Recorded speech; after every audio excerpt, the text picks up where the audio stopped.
I went on a $40 0 K family cruise without me. They thought I'd be too old to notice. I called the bank from the airport and froze every one of their cards before the ship left port. The kitchen smelled of rosemary and butter. I had been simmering the stew for hours, just the way they liked it, rich, thick, with chunks of tender beef and potatoes that melted on the tongue. The dining table was already set, silverware polished, napkins folded into little swans, just like I used to do when their father was still alive. They came in with the same noise as always, laughing, phones buzzing, shoes tracking in beach sand. "We should get to the port early," my son said, placing a glossy cruise itinerary on the table like a trophy. They upgraded us to the luxury deck. It comes with private butlers and a seafood bar. My hands trembled just slightly as I ladled stew into the bowls. I did not want to intrude. I never do. But something about the way they avoided looking at me, even as I stood right there, apron still on, spoon in hand, made the silence feel sharp. So I asked carefully, "Do you need me to pack anything for the trip?" It was my daughter-in-law who answered first. She did not even lift her eyes from her phone. "Mom, the ship does not offer fall risk insurance. You know what that means, right? We cannot afford for someone to take a tumble on a moving deck." Then came the laughter. Not warm laughter, not the kind that makes your eyes crease. This was the dry kind, the kind that sounds like shoes scraping tile. My grandson, spoon already halfway to his mouth, smirked. "She's just a roach with a penchant. She survives everything but adds nothing." That word, roach, it hit me like a slap made of smoke. I could not even feel the bowl slipping from my hand. It shattered on the floor with a sharp crack. Stew sprayed across the linoleum. My feet stood still in the middle of it, shoes soaked in beef broth. No one moved to help me. "Great," said my daughter-in-law, annoyed, standing finally. "Now I have to mop. We do not want the house smelling like old people's soup before we leave." I bent down slowly, too slowly because my hip locked halfway. The sharp edge of porcelain bit into the heel of my palm. A red bead formed, swelled, then slid down my wrist. I stood up and said nothing. My son did not look up. They resumed dinner as if nothing had happened. My bowl was not replaced. No one offered me a plate. I washed dishes alone while their laughter filled the hall. They talked about excursions in Cozumel and lobster buffets and whether to pack the silk dress or the linen one. From the sink I could hear my grandson snort. Imagine Grandma in a swimsuit. The cruise would have to detour. I turned the faucet harder. Hot water burned my hands. I welcomed the pain. When I finished, I dried my hands on a rag that smelled faintly of bleach. The towel rack wobbled. They had never fixed it, despite promising to. I climbed the stairs, my knees clicking with each step. In the hallway, I paused outside the guest room, my room, technically, though they called it the overflow space. I heard them open a bottle of wine. A toast was made. "To new beginnings," said my son. "To no more dead weight." I closed the door behind me without a sound. The room was small, colder than the rest of the house. They kept the vent half shut, said it saved energy. I sat on the edge of the twin bed, the one with the sunken middle and the faded quilt I had stitched myself in 1972. The light flickered. It had been doing that for months. My requests to replace the bulb were met with sighs. I looked at my hand. The cut was deeper than I thought. I went to the bathroom and found no bandages, only a half-used roll of toilet paper and an expired bottle of aspirin. Back in my room, I opened the nightstand drawer. There was a box there, a heavy one. Inside, bank statements, deed copies, old letters, and the one thing they seemed to have forgotten, the house was still in my name. They had never transferred it, assuming I would die soon or forget. They were wrong on both counts. I sat still for a long while, listening. Downstairs they played music, something poppy, something with bass, the kind I never liked. They were packing now. I could hear the zippers. "Don't forget sunscreen," said my daughter-in-law. "And Grandma's pills," my grandson joked. "Oh, wait, she is not coming." The laughter again. I took a deep breath. No tears, no anger, just breath. I opened my closet, pulled out the small black suitcase I had not touched since the funeral, folded one dress, one cardigan, the good shoes, my documents. The rest I would not need. I left the suitcase by the door, sat on the bed, folded my hands. Tomorrow, I would start making calls, and by the time their ship left port they would remember that even roaches have claws. There was a time when my name meant something, when students stayed after lectures just to hear a little more, to ask if Emily Dickinson had really meant to be that lonely, or if Hemingway ever cried. I was Professor Marie Whitman back then, Department of English, tenured before I turned 40. I taught through 3 deans, 4 presidents, and 30 graduating classes. But none of that mattered once I stepped into this house. In here, I am Mom. Or worse, her. My grandson used to be proud of me. When he was little, he'd tell his teachers his grandma wrote books and spoke French. He even took one of my old lectures, printed and highlighted, and presented it as his own paper in 9th grade. I did not scold him for that. I just smiled and helped him pronounce existentialism without tripping. But everything changed the year he applied to college. He sat me down one evening with a desperate look. Ivy League or nothing, he said. Brown or Columbia. Anything else would be a failure. He needed a letter of recommendation from a respected academic, and I was it. I was flattered, of course, until I read the draft he wanted me to sign. It was full of lies. He claimed to have published literary critiques, led a poetry group for veterans, volunteered at a center for at-risk youth. None of it was true. I told him gently, "Sweetheart, I can write you a letter, a good one, based on what you've actually done," he snapped. "That's not good enough. I'm competing with kids who are building satellites and saving orphans. No one cares if I was on the debate team," I said. "Then, be honest. Let your words matter." He called me selfish, a dinosaur. He told his mother that I had sabotaged his future. From that night forward, I was no longer Grandma the scholar. I was Grandma the saboteur. My daughter-in-law began to change how she looked at me. Less respect, more eye rolls. One afternoon, she walked in while I was reading on the porch and snapped a photo without asking. Later, I saw the image posted on her social media with the caption, "This woman thinks Shakespeare invented democracy. Lol." Worse, she started screenshotting my Facebook posts and sending them to her group chat. I know because I overheard her cackling in the kitchen. "Lehon? Balaichia fake news Roy?" I never even posted about politics. Only poems, quotes, old photos of books I loved. But to them, everything I said was outdated, irrelevant, embarrassing. I began to notice little things disappearing. My reading glasses, the address book I kept by the phone. Contacts vanished from my phone. Susan, my dearest friend from college, who sent me a card every Christmas for 30 years, stopped answering my calls. I tried to call her twice, then 3 times. Each time, a confused voice would answer, "You have reached Pete's Pizza. How can I help you?" At first I thought it was a wrong number.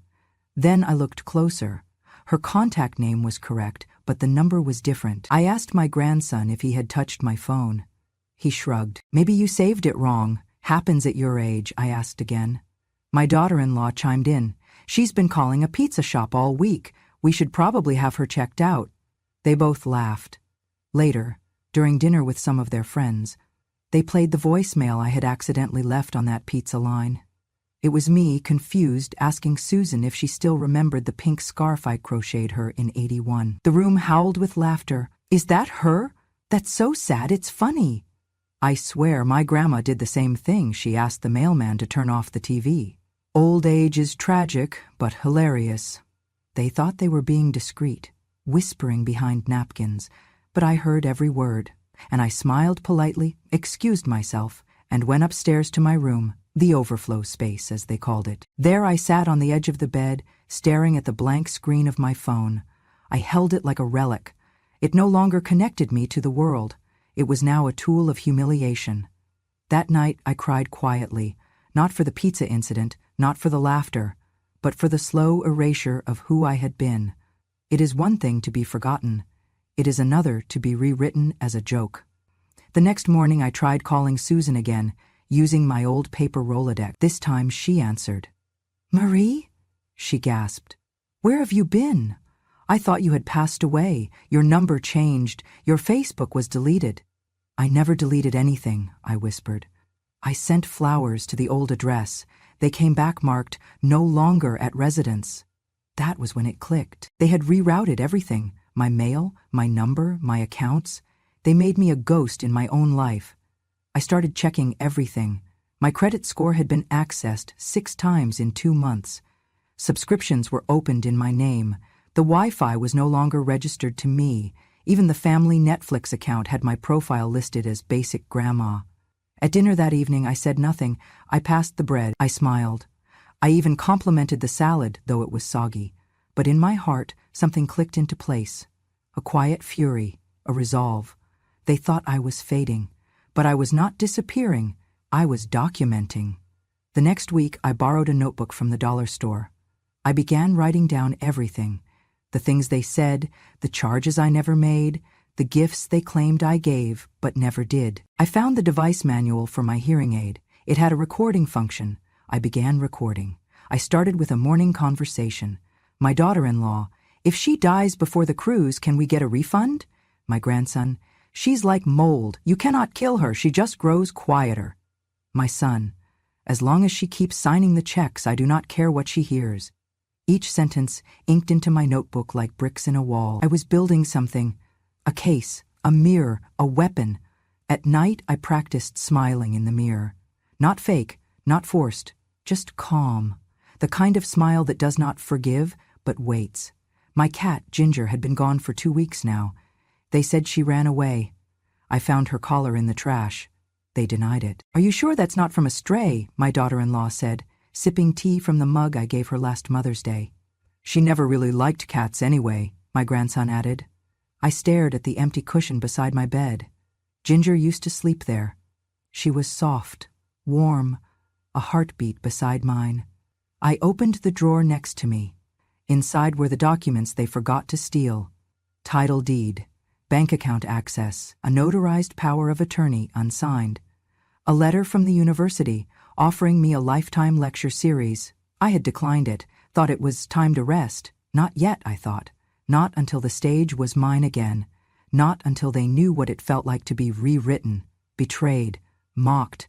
Not until they saw what a roach with a penchant could do when she remembers every word, every lie, every laugh. And never forget, I did not ask for the kitten. That much is important to remember.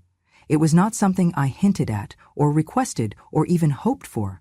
It was given to me, packaged like a peace offering on my 75th birthday, tucked in a woven basket with a ribbon and a card that said, "To the best grandma ever." I should have known better. Gifts in this house often come with barbed wire wrapped in tulle. "She's yours," my grandson had said, holding out the basket. The kitten was barely 8 weeks old, with ears too big for her face and fur the color of cinnamon. She blinked up at me with amber eyes, unsure but trusting. "You should name her," he added, as if this were a new beginning. "Ginger," I whispered, reaching in. "She looks like gingerbread." The room was full of laughter and cake and chatter, the kind of noise that can almost fool you into thinking you are wanted. That night, Ginger slept on my chest, her tiny heartbeat ticking against mine like a second hand on an old clock. I had not felt that kind of warmth in years, not since my husband passed, not since the house was still mine, and not just the place they let me exist in. For 7 days, she became my companion. She would curl into the crook of my arm when I read. She followed me into the kitchen when I boiled tea. She greeted me at the door of my room each morning like I was the center of her world. It was a small bond, but it held more honesty than anything else I had left. And then, on the 8th morning, she was gone. No paw prints, no food eaten, no trace of her warm little body on the blanket, just a silence that felt wrong. Still, I searched the hallway first, then the living room. I called her name gently, then louder. I checked under beds, behind curtains, even inside the pantry. Nothing. My daughter-in-law passed by, with a cup of coffee in hand, barely glancing up from her phone. "Looking for something? Ginger, I cannot find her," she sighed theatrically. "Oh, that cat? She's probably hiding, like you do when we have guests." I waited all day. I left food out, I shook the treat bag, I even went outside and whistled, though she had never been out. By evening, I asked again. My grandson looked up from his game controller. Maybe she ran away. Some animals can sense weird energy. I blinked. "What kind of energy?" He shrugged. "Like Old people vibes or bad luck? Animals are smart like that, my daughter-in-law laughed. I read somewhere, cats avoid rooms with dying plants and bad feng shui. No offense, Mom. No offense, as if dressing cruelty in a horoscope made it less sharp. I returned to my room. Her bed was gone. The little woven basket, the toys, the food dish, all of it had vanished. I opened the closet. Empty. No scratching post, no litter box, no sign she had ever existed. I opened the trash bin in the garage. There, half buried under empty soda cans and a torn grocery bag, was the pink fleece blanket she used to sleep on, the one I had stitched her name into with trembling hands. I took it out, dusted it off. It still smelled faintly of her, that soft, milky kitten smell. I pressed it to my face and sat down, right there on the cement floor. I did not cry. I just sat as the cold crept through my knees and into my bones. They had taken her from me, without a word, without hesitation. Later that night, when I confronted them, carefully, gently, my daughter-in-law said, "You know, Mom, some animals just are not meant for this environment. Ginger was too sensitive." My son said nothing, just scrolled through his emails, and my grandson muttered, "She was annoying anyway," scratched my sneakers. I wanted to scream. Instead, I nodded. I said, "Thank you for thinking of me." I said maybe it was for the best. I said I would be more careful next time. I became an accomplice in my own erasure. That is what happens when you are old. You learn to nod while they write you out of your own life. They noticed I was quieter after that, less present, but they misread it. They thought it was sadness, it was clarity. I began to list the things they had taken from me, not all at once, but little by little, like moths eating through silk. The garden, once mine, now paved over for a fire pit and 2 plastic Adirondack chairs. My kitchen, reorganized, my cast iron pans replaced with non-stick garbage that peels at the attic. My books, boxed and stored in the attic because the shelf looked cluttered. My radio, gone. My chair, replaced. My photos, taken down to make room for new memories. My calendar, crossed out, rewritten, replaced by their appointments. Even my name. They no longer called me Marie. I was Mom, or her, or Grandma, said with a groan, like it tasted bad. Piece by piece I vanished. I became an echo in the house I once built, and every time I tried to push back, even gently, I was met with the same exhausted sighs.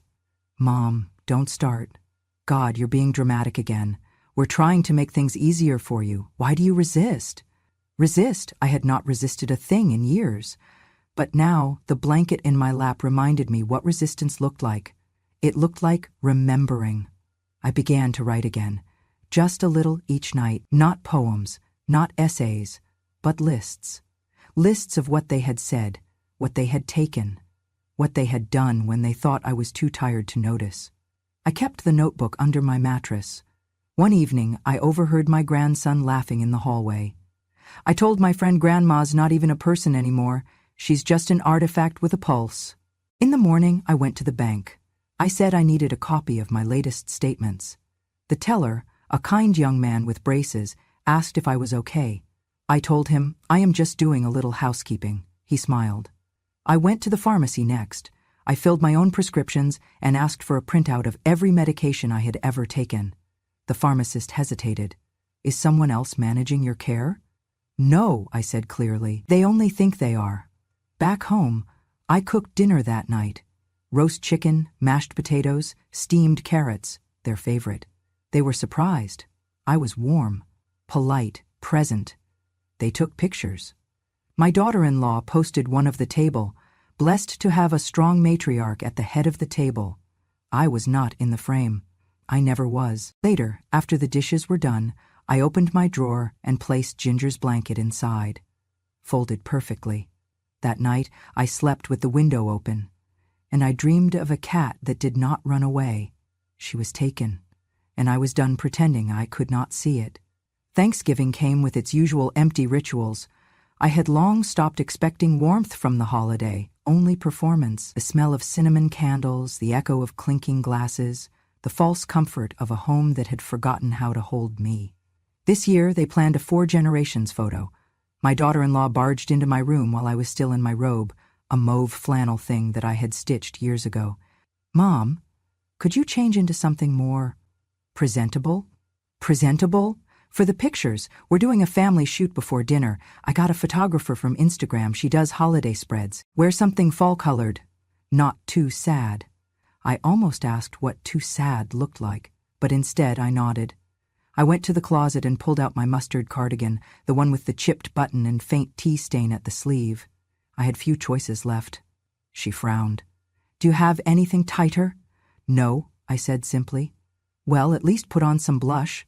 You look washed out." "Washed out?" She left before I could answer. I sat down, took out my compact mirror, and stared at my face for a long moment. My lips trembled, but I applied a light touch of lipstick, just enough to look alive. Downstairs the house had transformed. Orange garlands, gold-trimmed plates, a centerpiece of dried corn husks and plastic pumpkins. Everyone was dressed like a magazine ad, coordinated tones of rust and beige and cream. They had even dressed the baby in a tiny pilgrim outfit. When I stepped into the room, the photographer said, "Oh, perfect. Grandma's here. We're going to position her on the armchair." They placed me down like a prop, adjusted the shawl on my shoulder, tilted my chin. A flash went off. Then another. The baby cried. My grandson grumbled. My son pretended to check his phone. "Let's try again," the photographer said. Big smiles. 1, 2. I tried to smile, but my hip ached.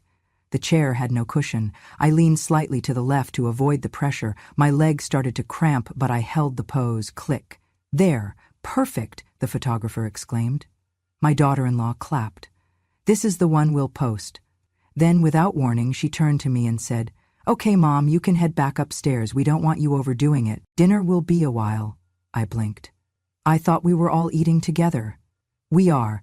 Just later. You should rest. You look tired in the photos." I looked at my son. He nodded vaguely. "Yeah, Mom. Go lie down. We'll call you when we plate." But no one ever called me. I waited in my room for over an hour. I listened to the laughter, the music, the clatter of cutlery. I smelled turkey and gravy, stuffing and cranberry, the yeast of fresh rolls. At some point, footsteps approached. A knock. Then the door creaked open. My grandson appeared holding a styrofoam container. "Sorry," he said flatly. "We forgot." "Here." He placed it on my desk, then turned and left before I could open it. Inside was a cold portion of turkey, mashed potatoes clumped together like paste, and half a dinner roll. No gravy. No silverware. No pie. I ate with my fingers. I stared at the container long after it was empty. I folded it neatly, like it deserved better. When I opened Facebook later, the first thing I saw was my face, posted by my daughter-in-law. "So blessed to have Grandma with us this year, 4 generations strong." There I was, slumped in the chair, lips pressed together, like I had just bitten pain. My eyes were glassy, my hand gripping the armrest for balance, but the caption made it seem like I was glowing with joy. I scrolled down. Dozens of comments. "She looks so happy. Cherish every moment with her. They go too fast. Such a sweet old soul." I read every comment. I did not cry. I had done that already. Instead, I clicked Save Photo, not because I wanted to keep it, but because I would need it later. Later that night, I heard them in the kitchen. "She really does complete the aesthetic," my daughter-in-law said. "Gives it that generational depth." My son chuckled. "Yeah, nothing says tradition like a breathing relic." "She's useful in doses," she added, "kind of like a fireplace." Their laughter drifted upstairs like smoke. I sat on the edge of the bed, feeling the weight of the cardigan still on my shoulders. I had not even taken it off. I stared at the photo again, that moment where I was leaning to avoid the pain, frozen, misunderstood, rebranded as joy. They used me like garnish on a plate they never served me from. And in that silence, I realized they would never let me be more than a prop again. Not unless I forced them to see me as something else. Something real. I opened the drawer, pulled out my notebook, and I wrote one line in capital letters. A prop with a plan. I underlined it twice. Then I turned the page and wrote down everything they had said about me that week. Every phrase, every insult, every time they smiled with their teeth but not their eyes. Because props do not speak. But I do. The sound of laughter downstairs no longer pierced me. It became background noise, like the hum of a dying refrigerator or the ticking of an old clock, familiar, steady, and completely ignorable. They thought I was retreating, that each quiet dinner alone, each blank stare into the yard, meant I was slipping further away. But I was not retreating. I was remembering. One Tuesday morning, after they left for a brunch I was not invited to, I walked into my closet and pulled the small stepladder from behind my coats. I slid aside the hanging clothes until my fingers found the notch in the back panel. Behind it, still wrapped in an old dish towel, was the key. The safe was small and steel gray.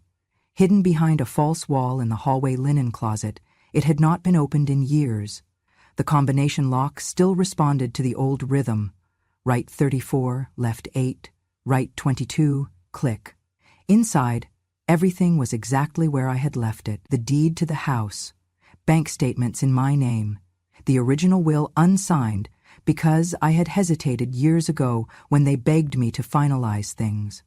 They thought I had forgotten. I had not. I sat at my desk, spread the papers before me like a scholar reviewing source material. Years ago, I would have taught students to follow patterns, to read between the lines. Today, I applied those same instincts not to literature, but to the script of my life. I picked up the phone and dialed a number from memory. It rang twice. "Whitman?" came the voice, slightly aged but unmistakable. "Clara," I said, "I need a favor, a legal one." Clara had been my student in the late 80s, bright, relentless. She was now a probate attorney in the city. We had exchanged Christmas cards for years. "I was wondering when you'd call," she said, like she had been waiting. We met in person the next day. I took the bus. No one noticed I was gone. I wore a scarf and sunglasses like a woman going to a funeral. In a way, I was. At her office, I laid everything out. She read in silence, only pausing to sip from a chipped mug labeled "Justice is Female." When she finished, she leaned back. "They've been siphoning money," she said calmly. "Subtle, but it's there." "I know. And the house?" "Still mine, never transferred." She nodded. "Do you want to sell it?" "During the week they're away," I said. "It'll be easier." She did not flinch. "And the new heir?" "I've chosen someone," I said. "Distant family, but she's been here for me. Reads to me, brings groceries without asking, never once made me feel like a burden." Clara opened a fresh folder. "Then let's get to work." Over the next week, we changed everything. We revoked the financial power of attorney that my son had guilted me into years ago. We updated my will. We rerouted all banking alerts to my personal email. We reset passwords. We notified my pension office. We registered a new durable medical power of attorney, one that named no one in this house. By the time Friday came, the house was under contract with a quiet buyer, a widow who wanted peace and did not mind the outdated kitchen. The closing date was set, 2 weeks from now, perfectly aligned with the day my family's cruise departed. Back at home, I cooked dinner like nothing had changed. I smiled when they passed the potatoes. I nodded when my daughter-in-law said, "You've been very well behaved lately." At night, I practiced writing my name in calm, steady strokes. It would need to match on multiple documents.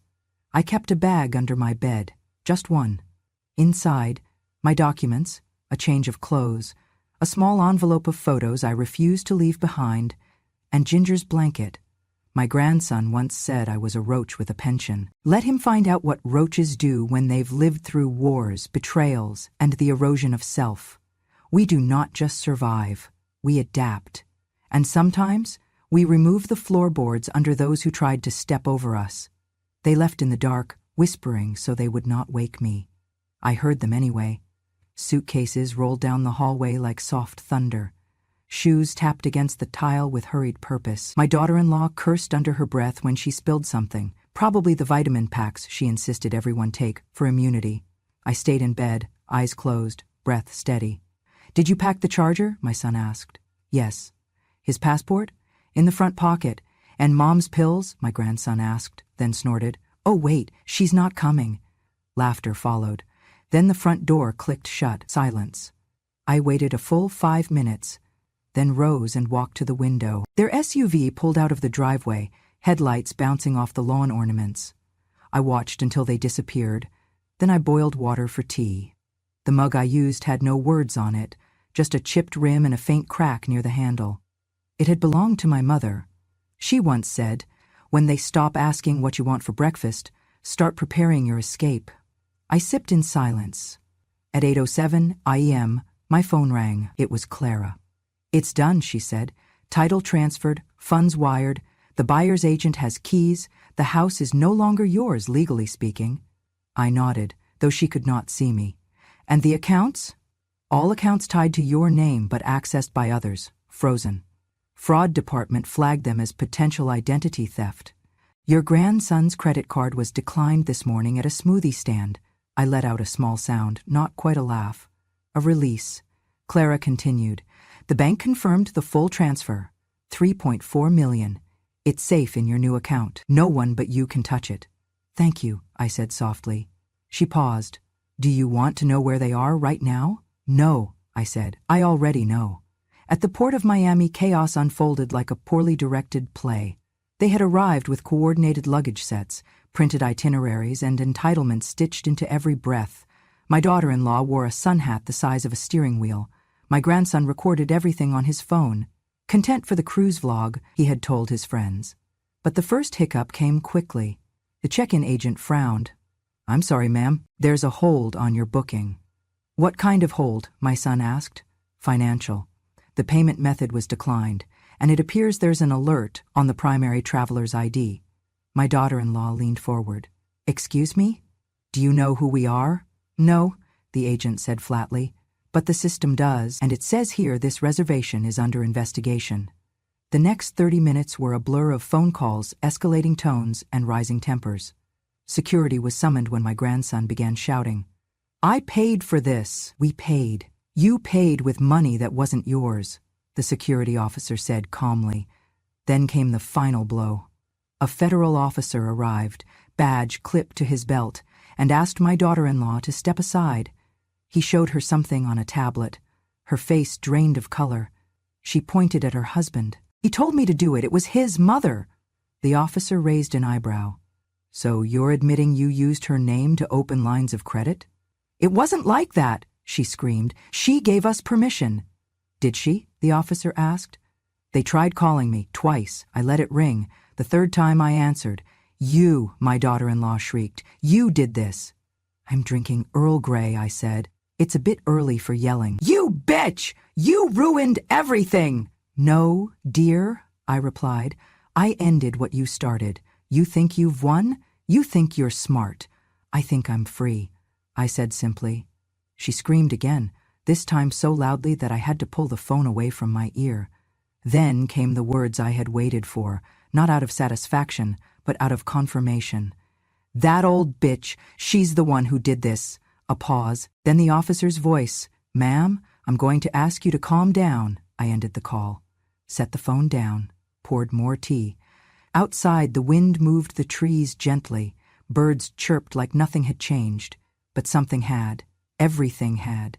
By evening, I was sitting in a quiet rental apartment a few miles away. Small, clean, mine. No echo of footsteps above me. No sounds of slamming drawers. No one telling me the Wi-Fi was not for old people. Just peace. I lit a candle and took out my notebook, the same one I had started months ago. I flipped to the last page, wrote one sentence. They left to conquer the ocean. I stayed to reclaim the shore. Then I closed the book. And for the first time in years, I slept with the door unlocked. They came home 3 days early. I imagine the ship felt too small after what happened at port. Or maybe they realized, without access to my money, their plans weren't sustainable. Perhaps the sting of being told no publicly for the first time in years was just too much to bear. But when they pulled into the driveway, it wasn't the driveway they remembered. The house had changed, the garden had been trimmed, the rusted patio chairs replaced, the front door was a different color. And the locks, they didn't fit their keys.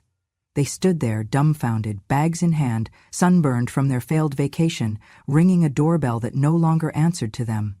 Eventually, a woman opened the door. "I'm sorry, can I help you?" she asked, polite but firm. My daughter-in-law blinked. "This is our house." "No," the woman said. This house was purchased 2 weeks ago. The deed is in my name. That's impossible. My mother-in-law lives here. This is her home. The woman looked confused for only a moment, then smiled gently. You must be her family. She left a note in case you came back. She stepped away and returned with an envelope. Inside, one sentence. I let you live in my house. You mistook it for yours. The woman shut the door. They tried to call me again. I didn't answer. They showed up at Clara's office the next day demanding explanations. Clara handed them a stack of documents. Everything was done legally, she said. Marie Whitman transferred all assets voluntarily and in full mental capacity. There is nothing for you here. They exploded. My daughter-in-law threatened to sue. My son demanded restitution. My grandson muttered, "This is elder abuse." Clara raised an eyebrow. "No," she said, "but what you did was..." She placed a copy of the restraining order on the table. "You are now legally barred from contacting or approaching Mrs. Whitman or her new residence. Any violation will be treated as harassment." "But she's our mother!" my son yelled. Clara didn't flinch. "Funny, you didn't treat her like one." It didn't stop there. The real unraveling took time, and it came piece by piece. First was my daughter-in-law. She had spent years curating an online persona, devoted mother, loving wife, doting daughter-in-law. She had millions of views on videos of her surprising grandma with flowers, knitting blankets for me, baking gluten-free pies because mom deserves love too. But the internet is a fickle beast. It started with one comment. "This seems fake. Why does grandma look scared?" And then came the video I uploaded anonymously, just a short clip. The audio from my hearing aid synced with a blurry shot from the kitchen cam. Her voice, clear as day. "If she dies before the cruise, can we get a refund?" And another, "She's like mold. You can't kill her, she just grows quieter." People noticed. People listened. The comments turned. Then the reposts began. Within a week, her sponsors pulled out. Within 2, her page was locked, then deleted. A BuzzFeed article titled "The Grandma Who Fought Back" featured my story. Well, part of it. Just enough to make people think. Just enough to make her sweat. Then came the investigation. Elder abuse, financial manipulation, theft. They subpoenaed my recordings, every cruel joke, every moment of mocking, every instance of neglect. There was enough. They froze her accounts. The IRS followed soon after. My grandson was next. He had reapplied to several Ivy League schools, hopeful after deferral. But someone, no one knew who, sent the admissions board a copy of the audio where he called me just a roach with a pension. It spread. The admissions office responded with a brief letter. "We regret to inform you that due to recent character revelations, your application has been declined. We seek students who value integrity and family." He posted about cancel culture on his private account. Someone leaked it. His internship offer disappeared 2 days later. Last I heard, he was working at a frozen yogurt shop, still blaming me. My son was hardest to trace. He kept quiet, kept his head down, but whispers followed him at work. His name was linked to the investigation. His colleagues found out he had tried to push his mother into signing over everything, then claimed it was her idea. His company offered early retirement. He took it, but he didn't leave with honor. He left with a cardboard box and a reputation. As for me, I never raised my voice. I never knocked on doors. I never asked for an apology. I didn't need to. Some victories do not come with cheers, they come with silence. And silence, when it is finally your own, is the loudest sound in the world. I do not need much anymore. My new apartment is modest, 1 bedroom, 1 bathroom, and a small writing nook that overlooks the lake. The water shifts with the wind like soft memory. Ducks visit the shoreline at dawn. Children fish nearby in the afternoon, and every evening I watch the sun lower itself into the lake like it, too, is tired but proud. There are no voices yelling up the stairs, no footsteps pacing above my room. No one knocks on my door unless I've invited them. Silence, for the first time in decades, is a friend. I still keep a routine. I wake up at 6, make tea, write 3 pages in my notebook, not for memory but for gratitude. I walk around the block twice before breakfast. I read the newspaper slowly, then prepare for my afternoon class. Yes, I teach again. Not at a university, not with chalkboards or grading rubrics, but to a small group of older women, widows, grandmothers, retirees, and caretakers who meet in the community center twice a week. The class is called Writing for Self-Defense. It started as a joke, honestly. I put the sign-up sheet on the bulletin board one day out of boredom, thinking no one would come. But the first session had 6 women. The next had 12. Now we have a wait list. We sit in a circle, notebooks in hand, and we write. We write the things no one let us say. We write the moments we were dismissed, mocked, manipulated, erased. We write not to hurt, but to reclaim. One woman, Evelyn, wrote a poem to the adult son who never visits. Another, Marjorie, wrote a monologue in the voice of her cane, the only thing that never walks away, she said with a dry laugh. They are brilliant, they are survivors. And they remind me that silence is not the absence of voice. It is often where it hides, waiting. Sometimes I share pieces of my story, just enough to let them know I understand. They nod, knowingly. None of us are surprised by cruelty, but we are continually amazed by our own strength. One afternoon, as I was cleaning out my inbox, I found a letter waiting in my mailbox. Handwritten, no return address. Inside was a card, floral, simple, clean. The handwriting was familiar. Dear Grandma, thank you for trusting me. Thank you for showing me that silence can be strength, not surrender. I started college last month. I joined the writing club. They asked what my biggest inspiration was. I said, my great aunt, who once taught literature and later taught me how to survive with dignity. I promise, no one will ever call you a roach again, not while I'm alive. With love, Kara. I read it twice, then again. Kara, my great-niece, the one who used to sneak books from my shelf when she thought no one was watching. The one who brought me arthritis cream without asking. The one who remembered I liked my tea without sugar. The one I left everything to, because she never asked for it.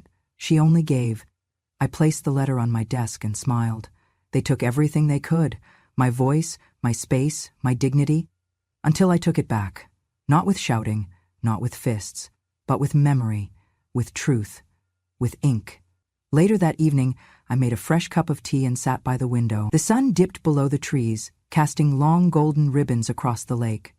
I opened my old notebook, the one I started the day after Thanksgiving, when they called me a roach. The final page was still blank. I picked up my pen and wrote one line. They thought I had only survived, but no, I won. I closed the notebook. And finally, I exhaled. If you've made it this far, thank you. Not just for listening to my story, but for hearing it. Some people live hidden their entire lives, unseen in places called home, until one day they speak in a hush that shatters the world around them. I was never just surviving, I was waiting. And now I'm writing. If my story reminded you of someone you know, a quiet woman in the corner, a grandmother with trembling hands but steel in her spine, share this with her. She's not alone, and if you want to hear more true stories like this, from the women they tried to erase, subscribe to Grandma True Stories. Because revenge has no expiration date, and wisdom doesn't shout, it remembers.